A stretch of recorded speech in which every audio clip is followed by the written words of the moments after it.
must write our stories. We must write our own stories because it was us in the process. Must never allow anyone to write a story for you because, they will definitely omit for the story to favor them. You can do what other people are doing and still not find fulfillment. So hence I'm saying there's no reclaiming without the work. Always had it in you to, to fight. Today I have a scar. I have a scar here.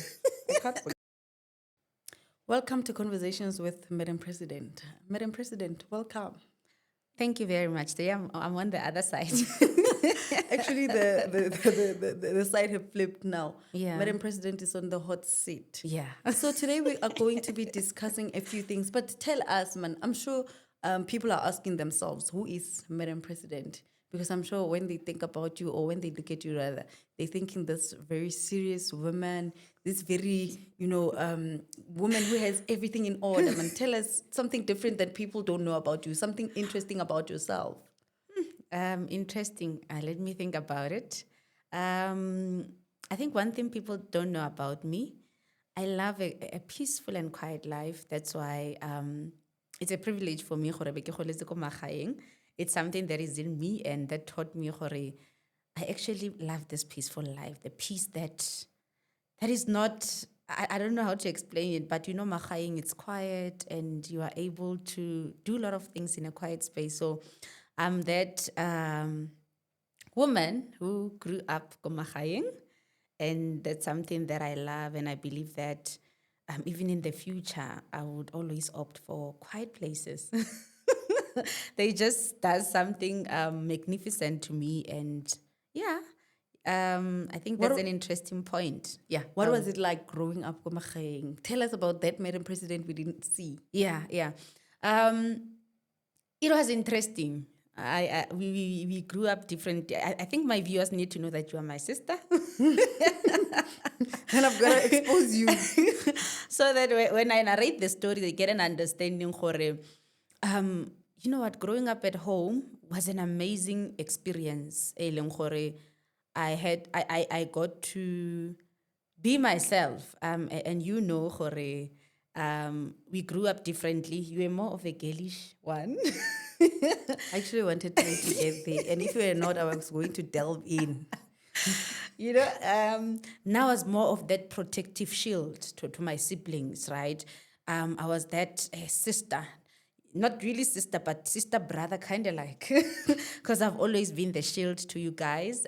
Even the activities that I was involved in, I used to play soccer, interestingly, and that part, I think it was the most wonderful part of my life that enabled me to enjoy myself more than anything. It taught me about my character, that I go for what I want, right? Even the guys that I played soccer with, they knew. You wouldn't say it's a girl. When she got on the ground, on the field, she would not even tell you that be soft on me because I'm a girl. When we get there, we are there to achieve something, and the attitude remained the same. So it was never about gender, but it was more about what do we want to get out of this. So I think that's part of my life that taught me a lot about myself, my strength, actually, to say, I've realized this from a young age, whenever I want something, I can go for it and I can get it. So that's part of my life that I treasure the most, that people don't know about. But you can imagine in the rural area, it grounded me so much, and even everything that I got involved in shaped the woman that I am today. My character, my hunger for success, my focus to always pursue to be better and pursue things that will enable me to elevate and make me better. It derives from what I've learned from the background to say, you want something, you go for it. You don't look at what is possible and what is not. You get on the field and you'll fail there. If you fail, there are lessons to grab from and to learn from, but you must just do. Something will come out of it. I think that's something that I value the most from the background. Yeah, I believe I've shared. And also, please tell us a bit about the fact that you grew up in a very strictly Christian family, and an environment where you wouldn't even start thinking about having your own rules rather. Yeah. And I mean, the difference between you and myself is that I've always been outspoken and all. And I think growing up in that environment somehow frustrated me because Yeah, I felt yeah. that my voice wasn't heard. How was that for you? Because I believe that each and every one of us has a story to tell, especially in terms of how to deal with that voice that you are not being given a platform to share. And how did you deal with that? Because from my side, I'm saying it was a bit of a frustration rather to say, Yeah. knowing that I want to say something and I can't because now you're growing up in this conservative environment where you are not even allowed to communicate your thoughts, your views on something. So tell us about that journey, because I know that somehow it shapes a person to be either good or a baddie. Yeah. It's an interesting question, but let me start by saying my grandfather and my grandmother, they really raised us from a perspective of vision. Ne? And I will tell you why. Although at first we didn't realize, because we'd be like, yeah. What is their thoughts when they're raising us like this? I mean, they were so protective of us. We knew when I come back from soccer, I must be home at a certain time, right? And there was nothing else that I could do except soccer. I think there was one thing, we sometimes we would fight about it because I would come back late. Ko gae, ke le And I would have to faile. cover up for you. Yes, you had to come. You got my back. You had my back, even now. So, going back to your question, it was never about silencing our voices, right? But as kids, you always have this freedom, but freedom that does not have responsibility. And it's always messing us up. I think the environment they created is that they knew how outspoken we are, and they knew they had to put not really the barricades, but the boundaries to teach us, yes, you are outspoken, because they knew us very well, our characters. So when you look at a child and see, this one is outspoken, you teach them from a young age to say, there is time to speak and there is time not to. So it's more of teaching us the timing. There is timing for everything. But when you carry a certain gift without responsibility, they knew it has a way of destroying you. So what they taught us at that point was, they knew us, we are outspoken, we are going to be great, and we are going to do great. That's why from a young age, they had to create that environment. What did the environment create in us or help us, assist us with? It taught us, you know what, even when we are outspoken people, we learn to read the room, the environment, to know what to say, what not to say, to know how to, convey message, reading, okay, who am I speaking to? How am I supposed to convey the message, the type of person I'm speaking to? Do I just blab, or is there a certain way that I should convey a message so that they receive the message well? And the way in which you articulate yourself with that kind of a person, it goes back to teaching us the basics to say, yes, we know you are outspoken, but we are teaching you the basics that they were not obvious at that point. We felt like they're too strict sometimes. Sometimes they're like, because for me, that's when I realized, actually they were instilling this silently, but I'm grateful for the obedient spirit that we had as children. It's only now that we realize, they really saved us. Otherwise, we would be the ones who just talk without reading the room, without understanding the dynamics, the environment, without having to understand the audience that you are talking to. But that taught us to be grounded enough to be in the space, read the space, be quiet enough to learn, okay, who is who? Oh, how do I relate with this one? Oh, okay, this one is like this. So they taught us to study the environment before we can even be ourselves. I think in totality, they were teaching us responsibility of the character more than anything. I think the exercise that I'm trying to do right now is just to take a scissor and strip you off your clothes. So in the sense, ne, I'm trying to understand you, and I know you, right, personally as your sister, but someone else out there does not know you, especially behind closed doors. You know, who are you behind closed doors? Because I can't talk on your behalf. I'm here to rather help you narrate your story to your people out there, because they are your people. I think I have a character. Sometimes when people look at me, they'll be like, she's unapproachable, right? And maybe they saw something that I don't see. Because I guess sometimes as a person, I have those moments where I just want to be with myself. And you guys know that I can relate, I can have time with other people, go to events, attend, but there's that time where I want to withdraw and be with myself. I'm just like that. I know myself, and when I've been in a space and I can feel, yeah, no, I've had enough. It's time for me to leave. Already the space will be like, "Eish, it's not there anymore." The smile is gone. Like the social airtime. You know, the social airtime like is gone, and the face will tell. Because even when people engage, I'll be like this. Because the social airtime is gone. So I've studied myself so well to know, okay, this in this space, I can last for this long. But when that battery is starting to be low, I know I've got to run, because I think I would have exhausted myself. Now it's time to recharge and be with myself, because there's time for everything. And I'm like that, yeah. And how has that helped you in terms of navigating your own life, you know, your own peace, your own thoughts, and ultimately being who you know that you are meant to be? So how that assisted me in a sense, I had to study myself. You know what? I can do something up to this far. I love people.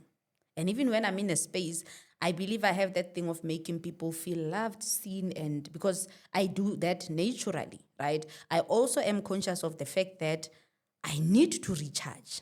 I cannot give from an emptiness. And my powerful space is when I'm with myself, reflecting, okay, what did we do today? How far are you? Like, just being able to reflect. I think it's a powerful tool that assists me to be able to, recharge and know, okay, what's next from here? So I have to strike the balance. I really need to strike the balance. I can't always be in a space where people take. I also need to be in a space where I build myself, where I allow the process to unfold, where I allow the building to happen. That's why there are times where I just like, you know what, I'm not in a social space. I can't. For now, it's time for me to hide and build and allow the process to unfold. Because sometimes that you find yourself in a situation where they just need you and that space and God to say, I don't understand myself right now. I don't understand the space that I'm in. So the only way that I will make sense of it is me just being in it. I don't need to make sense of it. Let me just be still in the process and figure out. Something will come out. I will know what is it that I'm learning from this process. I will know what is this space or time is teaching me. So it's more of understanding the timing of everything. What there's that time where I just be social and give, but I fail to give from an empty space. That's why I also find it very important to just sometimes withdraw, feed myself, learn as much as I can, because life is a process. I learn different things about myself every day. So yeah, I think it's more of balance. Thank you so much for that, because that is very important. I mean, we live in a society whereby young people get so confused. Yeah. And the confusion emanates from trying to fit in different societies, in different groups. Yeah. And that may only end up in a life of frustration. That's true. So That's true. that means that you are living in an era where you are defining your life, you are defining your direction, you are defining that today my weather will be hot. That's true. And without the weather being rainy in actual senses. But today you are saying if it's hot, it's hot. Yeah. That's in you, in your life. And that's a very profound thing to do, especially as a woman in a society whereby we are taken up and down, we are destroyed, we are looked down upon just because we are women. And also mentioning that, how do you navigate yourself and know yourself, or rather, where do you place yourself as a woman who knows herself, who has been taught by, or who has been raised by a great woman, if anything? How do you place yourself in a society where you have a role of being a mother, where you have a role of being a sister, where you have a role of being a friend also? Because I think these days, there's this trend where people, in the beginning of the year, they would say, oh, one of my New Year resolutions is cutting people off. And then you'd see a picture of this big season, and they'd be saying, I'm cutting people off. Where do you place yourself in that? Because I'm asking this because it's very important. Today we are dealing with issues of depression, issues of anxiety. And I believe that these issues have been there. But then the way we treat people or the way we relate to humanity these days is so disconnected with how things were previously, because of now we are standardizing our lives. We are rather placing our lives on a certain platform to say, if my life is not like this, then it's not going to be happy for me. Yeah, Like yeah. living in a season but not wanting to be in it. Tell me a bit about that, because I think it's very important to understand yourself, your role Yeah, as a yeah. woman, without even feeling intimidated, without even talking about feminism. We're not here to discuss feminism, but the question that I'm directing the question to rather a space whereby, how do you hold yourself in a society where you know yourself and you are not intimidated and you can still hold up your space as a woman? I love that question so much. Let's start from the background and speaking about my grandmother. She was one beautiful and I don't even know how to explain, but I believe that the work that she has done in our lives is evident enough. I think let me just put it that way. That's why to this day I still honor her so much, because she taught me something. Hore, you know what? We are diverse. We are different as people, and I don't want to be like you. I don't want you to be like me. We are all puzzles meant to create something beautiful. And I'm saying that because she carried us in that way to say, Refilo is different, is outspoken. Kgaugelo, sometimes she's quiet, sometimes I don't understand, sometimes she's playing with boys, she's playing so, but she was able to embrace our differences, and we all feel we all felt loved. No one felt, or I'm being treated better, or the other one. We all felt loved because she loved us as we are. And that's something that I learned along the process to say, there's a space or stage where we are naive, where we think, yeah, when you don't qualify to be in my life, so I can cut you off, right?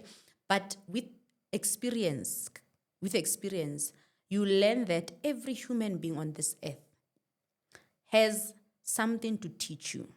Whether they are on your level, younger than you, bigger, they have something to teach you. Once you position yourself or you carry yourself with that humility, there's so much you are going to learn, even in unexpected places. And it's something that I carry, or I live my life with every day, understanding God uses everyone as a tool to teach, because in every space, someone can teach you. So when you get into a space, got that thing out, there's nothing I'm going to learn from the next person. You miss the most significant lessons that can take you far. I mean, randomly, so I'll just make an example. You go into a space, just greeting them. You can find a solution that you've been praying about, you've been seeking for many years. Someone would say one word that would be a puzzle and make sure that your life makes sense from that a simple conversation. So my position in the society is understanding being grounded in humility and understanding, or even when I get into a space, I must get to that level and be myself. Be myself, be understanding of that space. I don't have to, I mean, reading the room is very much important. There are moments where we just had to, whatever happens at the environment, we do it knowing that we must be able to relate with people where they are. I think the greatest wisdom is understanding how to relate with people where they are. And that's the greatest, not only tool, but something that you can carry, because you make people feel like they are seen, they are valued, right? When you find a group of women doing something, just fold your things and join them and do it. That's how we communicate, we relate, we connect. The very same way that when I invite you and I say, this is the theme, you honor the theme so that you can connect with me. So my role as a woman is understanding that and operating in that space to say, I know for sure or in every space, whatever that I'm required to do, I'm able to do it with grace, understanding that we all need connection. We all need to connect, and it takes grace and humility for us to have that thing. I mean, one thing that we miss a lot is that we want people to connect with us, but we are not humble enough, or we don't have humility enough to get to their level and connect the way in which they connect. So you are not willing, but you are expecting from someone else to do that. So the element of humility and grace must always be at place for me to be able to be, serve my purpose in every space that I'm called in. I know there are spaces still where I have to be Madam President and articulate myself. I know there are spaces where I have to be a sister and be myself and not expect to be glamorous and all that, but just be in the moment with my sisters. I know there's a space where I have to be a friend and support my friends and not look where are they, where they are, what are they doing, but they have that grace to say, my friend needs me right now. If we have to put the overalls and work, we are going to work. That's the kind of support that he or she needs at this moment. So you just be what your people need at the moment that they need. So that requires you to have humility and grace and understanding we need people. And to build a community that you need to be that which your community needs for them to be the community that I need at the point in life that I would be needing it. So it's a matter of grace and humility. Thank you so much for that answer. Now, let's delve into what we are here for. We are here for awakening to become. Yes. Right? Awakened Awakened to become. So, it is the book that you wrote. Firstly, I would love to ask you this question. So, there's conversations with Madam President. Yeah. I believe that each and every thing that we do in life emanates or rather is rooted in a dream. Yeah. What is the dream? What is the vision behind conversations with Madam President? Because I should think that when people think podcasts and videos and stuff, they think, oh, she wants to be a celebrity. She wants to make money. But what does it mean to you? Where does the dream come from? Conversations with Madam President, for me, it's a platform where we share stories of hope and possibilities and excellence, because we are a Black community, right? And as a Black community, it's very much important to live our lives in a way that we want our children to be able to say that it is possible, because we've seen somebody do it. We've seen my mother, my aunt, my uncle, my father do it, right? And it's like reference is always important to our Black people, because in most cases we lack the reference. That's why some dreams you don't believe that it's possible to achieve.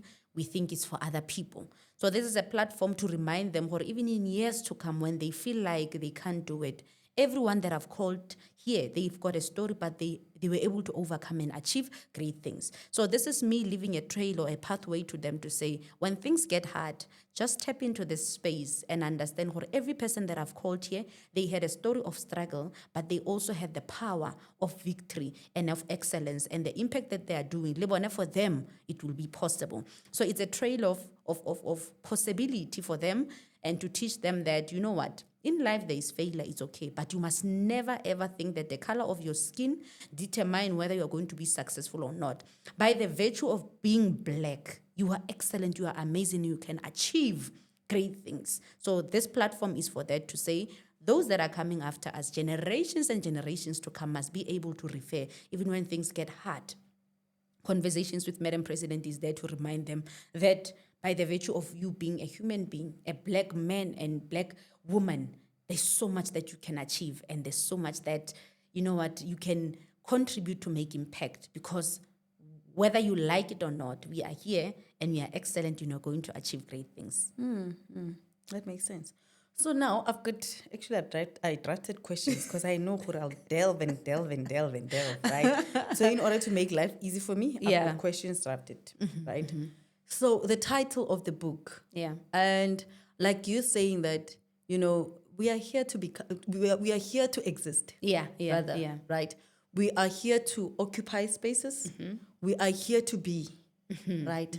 And now that requires a lot. We can't just be without working. That's true. We can't just be without going through challenges. We can't just be without being tired. We can't just be without going through the motions. Yes. I mean, life is so different for everyone. It's a roller coaster. And it's even different that different are people. What will knock you up might actually raise me up. So we are different people.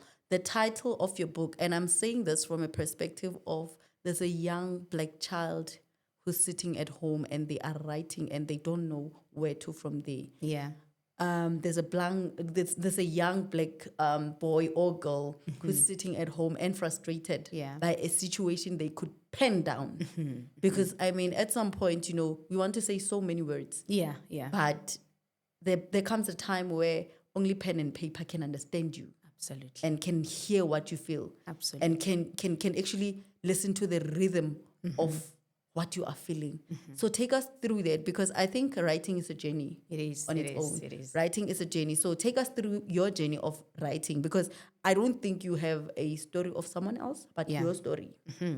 Yeah, no, and one thing I would like to highlight before I answer your questions, we must write our stories. We must write our own stories because it was us in the process. Must never allow anyone to write a story for you because, yeah, they will definitely omit for the story to favor them. So, Awaken to Become, let me start by explaining the title. It is a journey, my journey, of being conscious, of being interested in deeper understanding of who I am as an individual. Like I said, we are all different. We all have a journey to travel, and I'm not. I'm not an ordinary inquirer, right? There are people where you just inquire for knowing, but now I'm that kind of inquirer that inquire to understand how can that inquiry or information that I derive from that inquiry be instrumental in building something different.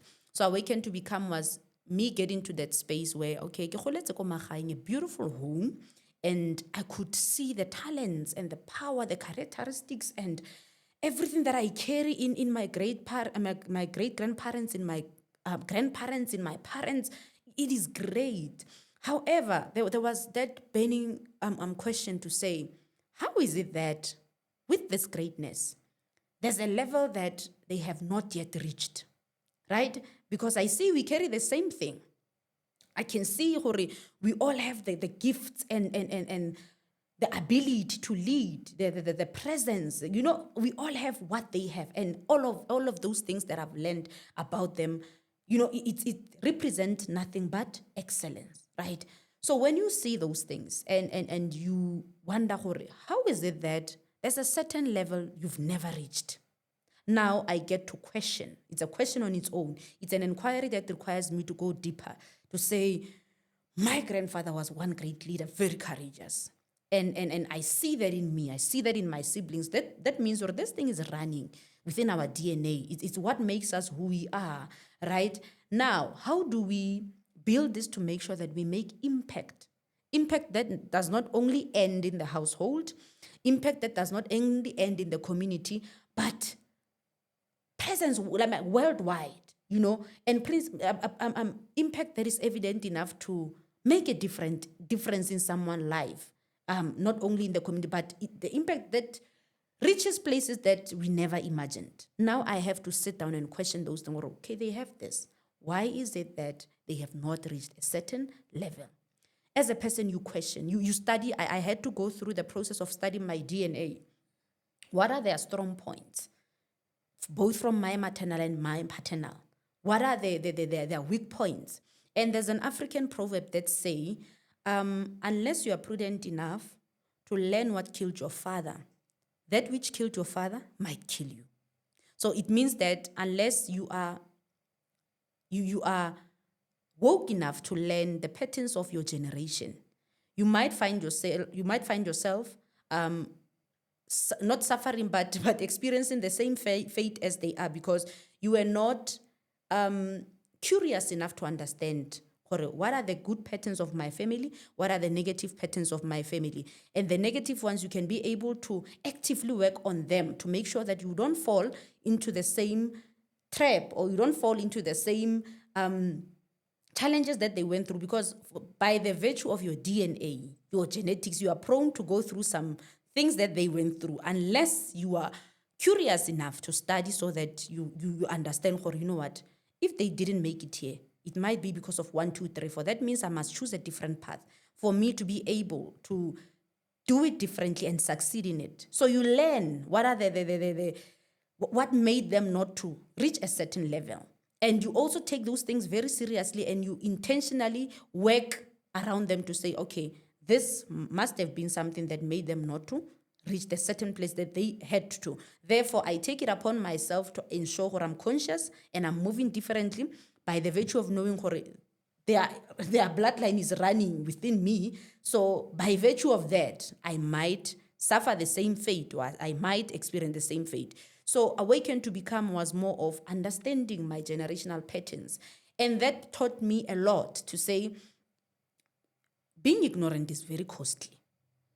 Being ignorant is very costly. So it takes you a journey of understanding yourself, both the negatives and the positives. In that way, you are able to understand the blueprint of your life. You are able to understand, or I'm not the same as you, it's okay. And it's fine because now I have the blueprint of my life by the virtue of studying who I am, where do I come from, my people, what were they about, and you align the interest that you have based on the kind of life that they live. So you're able to connect that, oh, no wonder they are business people. This thing comes from far. No wonder they are excellent leaders. This is what they have done. They were able to achieve. To this day, they still speak about the impact that they have made in the past. Therefore, now you get to understand your strong skills that you can be able to use to make impact in the world. So that taught me a lot, to understand my character and not even wish to be like someone else. Because already I have the blueprint by the virtue of studying my generational patterns, both the good ones and the bad ones, and being intentional about changing the negative ones. What is it that I don't want to see anymore? What is it that I want to see? So it's more of the journey of wanting to understand myself, where I come from, my bloodline, and living my life intentionally, because all I want is to live my life fully and live a purposeful life. So I had to go through that process of studying, of learning about myself, of learning more by the virtue of my DNA, what am I prone to, and actively contribute or actively, be able to live my life in a way that I won't be able to go through what they have went through. Okay. Thank you so much for that answer. Sure. Yeah. I thought I can talk, but today, no, actually, I understand. So in dedication, just trying to save time also, in dedication, you wrote, I quote, when I hit the call to break generational curses, I knew my fight is different. My journey is different. The battles I'll fight are different. I knew the timing of my life was different. I heed to the call with great conviction that generations to come are looking up to me to write the story and create a better pathway for them. I am reclaiming the greatness and honor of the passages I am born from. Someone had to do it, and it had to be me. The universe conspired to help support my journey. As challenges as it is, favor was upon me. We are given a baton to continue a great legacy, change that needs to be changed, create new patterns for those who are coming after us. I now understand when they say, those who were before us remind us of who we are. They inspire us to be the greatest version of ourselves, to do better than they have, to unlearn which we need to do, and relearn which we need to awaken to become. I think you have unpacked this beautifully. Yeah. But now, also on chapter 6, you are saying, reclaiming your identity. Yes. I quote, the power of choice has been given to us to change the narrative and write the best. Fulfilling purposeful stories of our lives. Reclaiming our identity is unleashing the power within us to ascend to higher heights and serve our purpose. Yeah. It is manifesting the knowledge that we are powerful beings and we are the change we have been longing to see. Reclaiming our identity is letting our spirit take root and believing in our dreams. Reclaiming our identity is reminding ourselves of our forgotten dreams, which we stopped believing because of limitations which presented themselves to us.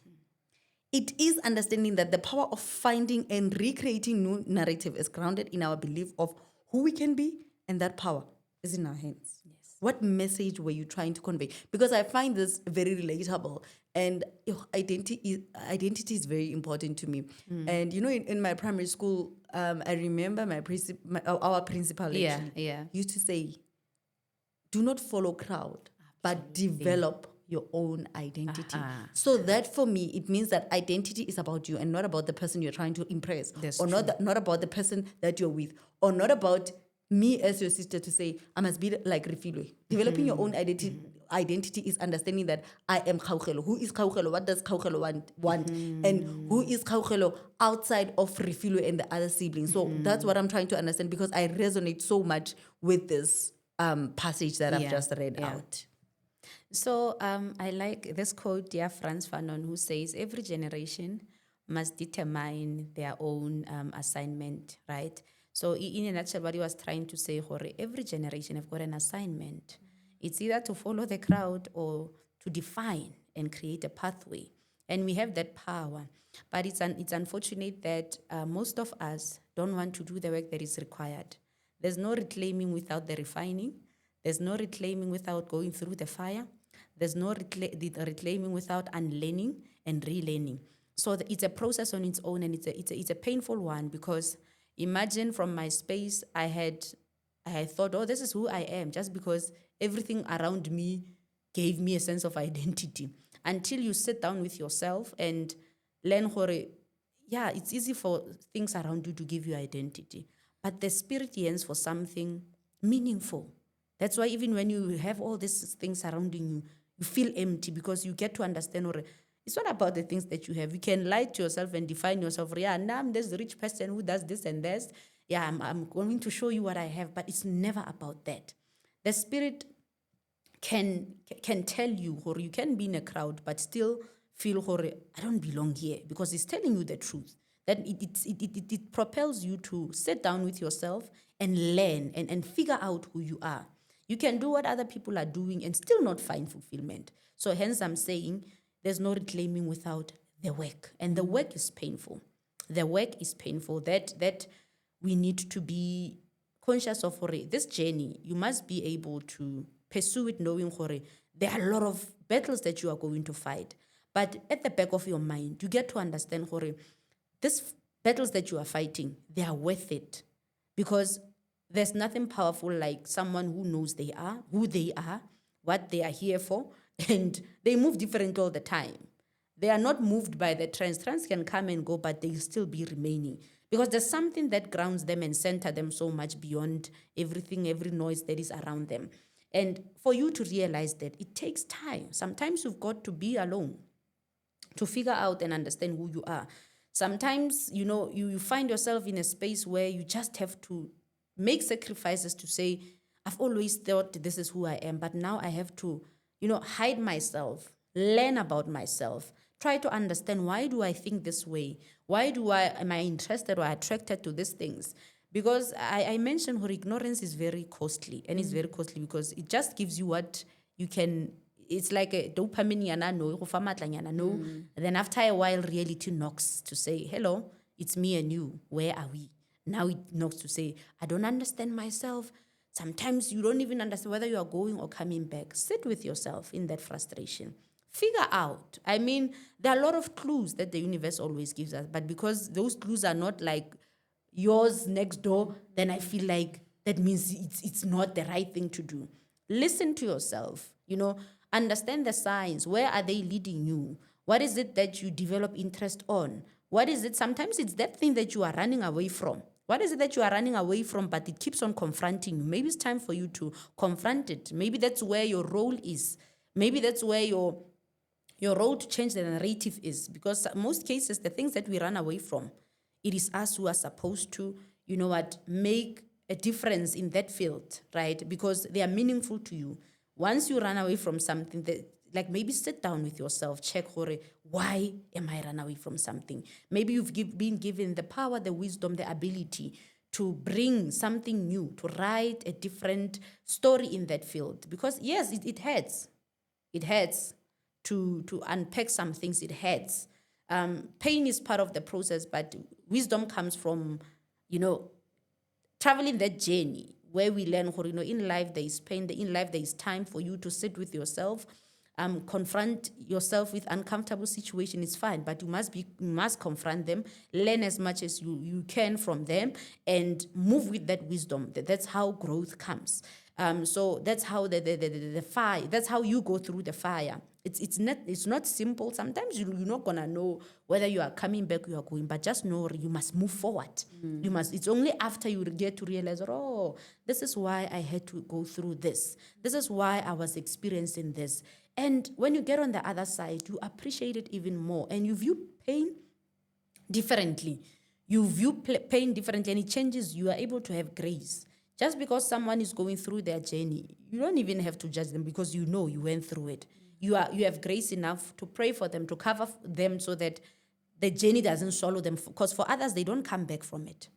Others don't come back from it. But your pain, it just refines you to an extent now. You have more grace towards people. Because once you go through the fire, what you thought life is, your naivety to think, I got this. It will humble you and teach you that this is life. It doesn't have a manual, but we believe in something greater than us, that grace that God has, and we believe He'll carry us through whatever that we are going through. And through the community that He blesses us with, they pray for us, we are able to come out of it victorious. So it is more of understanding, yes, you're going to come out of this victorious, but be willing to do the work that is required, because you're going to have to, it's going to do a lot of stripping. What you convince yourself to be, it will strip you and make you understand this is not who you are, but this is who you are. Tap into that, embrace that, your difference, embrace it. How you think, embrace it, because it's going to create or make an impact. There are people who need, the rare wisdom that you have, the rare talents and the rare, impact that you are here to make, but allow the process to prune you, to strip you of what you thought you are. The process, the fire, the same fire that the diamond goes through before it shines. That basically what occurs when we are called to do something. So it's not a romantic, but worth it. It's a process that is really worth it. Yeah. And I usually say that, when coming to an exercise of being real with yourself, confronting your fears, confronting your truth, rather, it is a very uncomfortable exercise because you discover things that you don't like about yourself. Absolutely. That you definitely wouldn't like another person to know about you. But the fact that you are willing to put in the work to say, I don't want to be a burden to someone else. Absolutely. I don't want to create a sense of, if you can't take this, then leave. Because I think these days we have a tendency of saying, I'm like this, you found me like this. And if you can't take it, then leave. It reminds me of building yourself. Yeah. And I think your conversation is very interesting because it reminds me of something. Do you still remember that? Yes. How can I forget? So actually the longest part of our lives, we spent it right? And there was something about you that I never understood. And even today, until today, I don't understand. Ask me about it. And I'll introduce myself actually now because we've got about 10 minutes left, right? I'll introduce myself. And there's a reason why at the beginning I didn't want to introduce myself. Remember here, we switched places, right? Yes. I am you and you are the interviewee now, right? You're on the hot seat. Yes. What I want to ask is that, so, separated, right? Yeah. Nelly di kamore, and then yaba where we watch TV and the kitchen where we cook. Yes. There was one weird thing about you. Every time at night, and the fifi there were no Apollo lights. Yeah, so it was like super dark. It's dark, right? But there was something about you. You were never afraid of the dark. Why? And like, it's so weird. Like, every time, if I have to go the other one, I would literally have to run.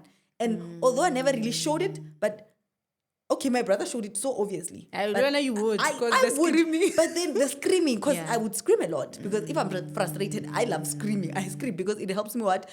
Remember now, I told you about not having the opportunity to speak out. So for me, screaming was more of, yay, letting out. Expression. And it helped. Because you never know what it could have done. I would have exploded if I didn't scream. You get what I mean? Yeah. So now, the thing is, I want to know, what is it that went through your mind? Because trust me, our street was literally costrating. So in my head, they would be like, what if someone and comes here and does something? Like, I always had things in my head. Yeah. What is it that was going through your head? And I'll relate it to this. You are saying, the universe has a way of hiding us from the world to protect what we are carrying, right? And I'm relating this to this question, right? Neridula ko mukhukhung, right?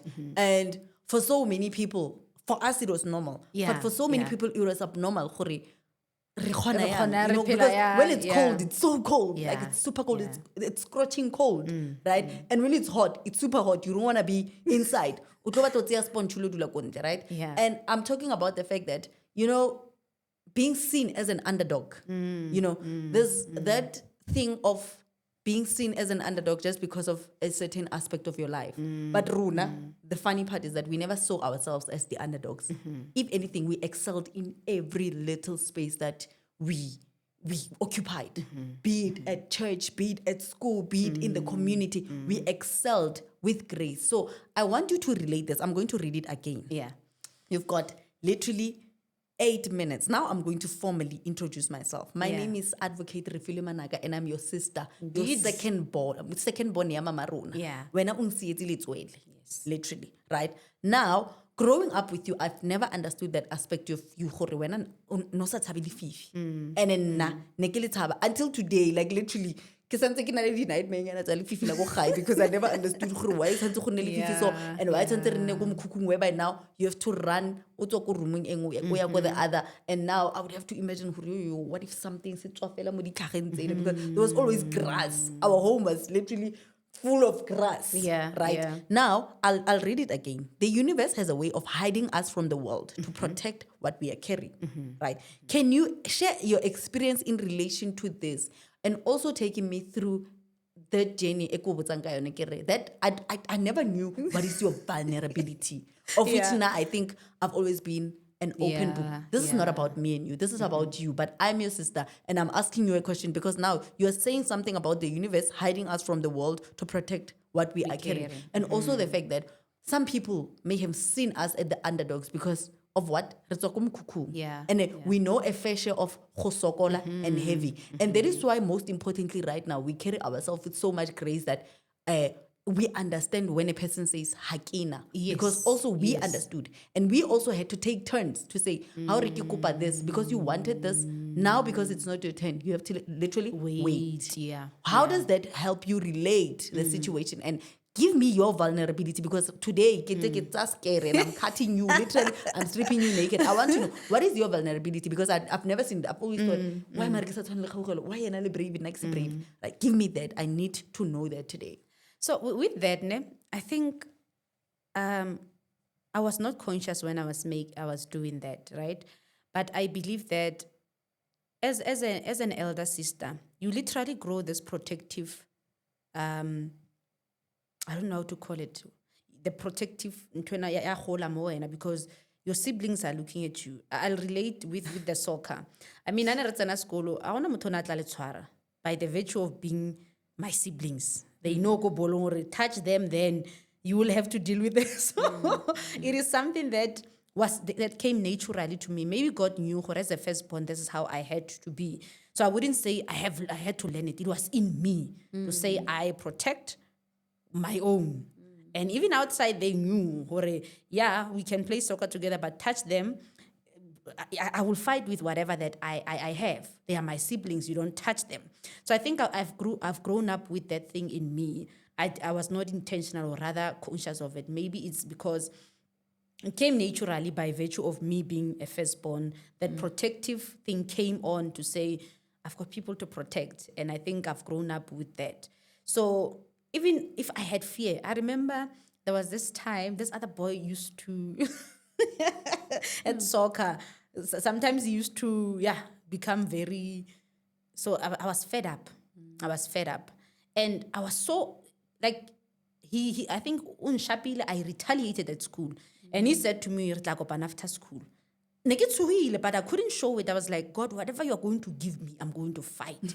Good for the fact that this Goliath today David, and I'm going to make sure. And we fought, ne? And God gave me exactly that. I remember and I was just a tiny. I think one thing that I remember, that solved my case. Because he started seeing blood. Now he had to focus. And I ran home. He came with his grandmother at home to say, but Lisa, the complaint. Imagine that boy to say, Kgaugelo, o biditse ngwana o so. You know, my grandfather was like this.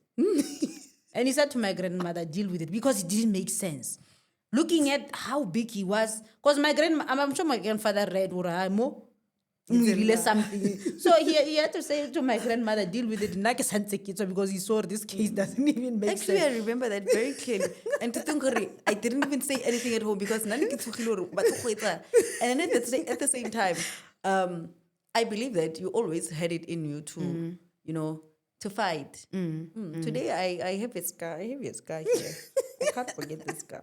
And how I also actually even protected you when they asked me what happened. Yeah. So my point is that growing up was a beautiful. I think overall it was beautiful growing up with you, watching you grow and seeing you where you are today. But then, what is it that, because today you are a different person. Absolutely. You are no longer the same Kgaugelo that you knew, and even that they knew, and even I'm sure what happened to the tomboy. Yeah. Kgaugelo na rata ho dlala bolo, Kgaugelo na sa rata ho rwala ditlhako.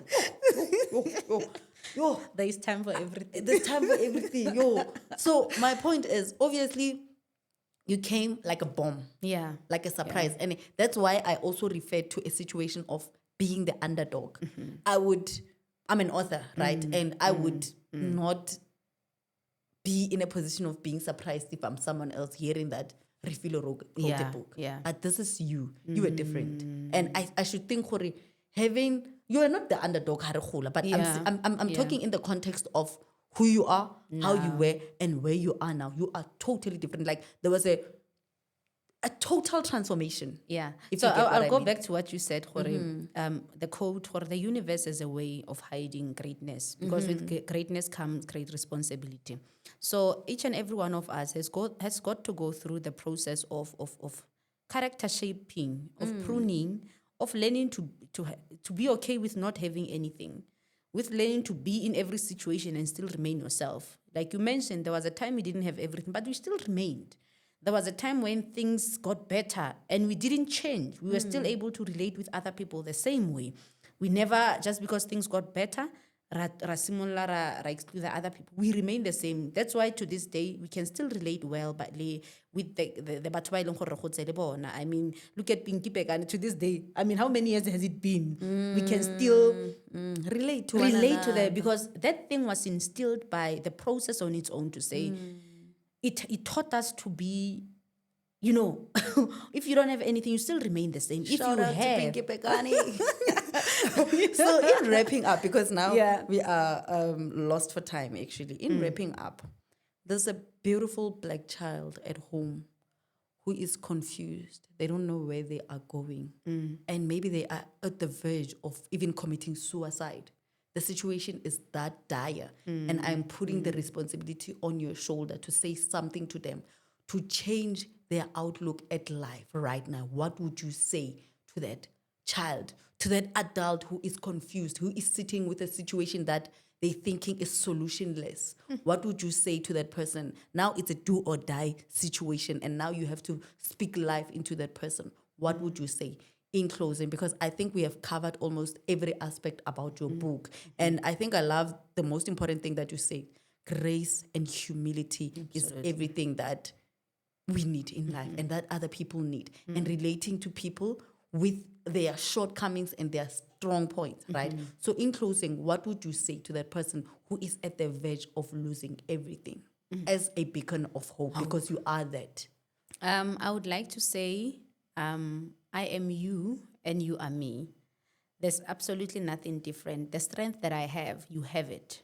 I just pray that you are able to tap into the voice that has got more power than the voice that is taking life away from you. Every circumstance there's a power of bringing something powerful within us. And I believe that you are a winner. That noise that has been, that has consumed you, maybe it's scared of the power of knowing who you really are. Maybe it's time for you to go back to your creator and ask him who you truly are, because they say, an empty box, there's something powerful about you. That's why you are going through a certain thing. So the question would be, I mean, the solution would be go to God, and because He created you, or rather ask God, what is it that about me? Why do I find myself in this situation? And I believe that God will unleash the power that you have to overcome, because that attack is a sign enough that something great about you. That those challenges, it's evidence enough to show you or there's something powerful about you. But if it wasn't there was nothing powerful about you, you wouldn't be going through that. You wouldn't be going through a situation where, I mean, the devil wants you to believe that you mean nothing. You are worth nothing. Just know the opposite of something that you're going through. You must always look at the opposite of what. If you're going through something, just know, even on the other side, that means there's something powerful about you, because there wouldn't be war for nothing. If you are not valuable, there wouldn't be this war. So seek the value, your value in God, because I believe that's where we find our value. And yeah, you got this, and you shall overcome. Thank you so much. This was Conversations with Madam President, and my name is Refilwe Manaka. And I will Advocate. take advocate Refilwe Manaka, and a sister to Madam President. Madam President, thank you so much for taking us through a journey of your other side. My other side. Your other side. Anything that you would like to say in closing? I believe, thank you for this, for doing this with me. It feels so, I feel home, because I'm with someone who knows me better, who can, fantuka. So having to answer the questions, they are meaningful. They come from a space of knowing, of understanding my journey. I appreciate this, and I believe everyone will love this. And the copies are still there. It's Awaken to Become for only 250. And I'll just put my numbers on the screen just so that when you want to place an order, then you are able to get your book. Otherwise, let's all be awakened to become great. Thank you, Kgaugelo. Thank you.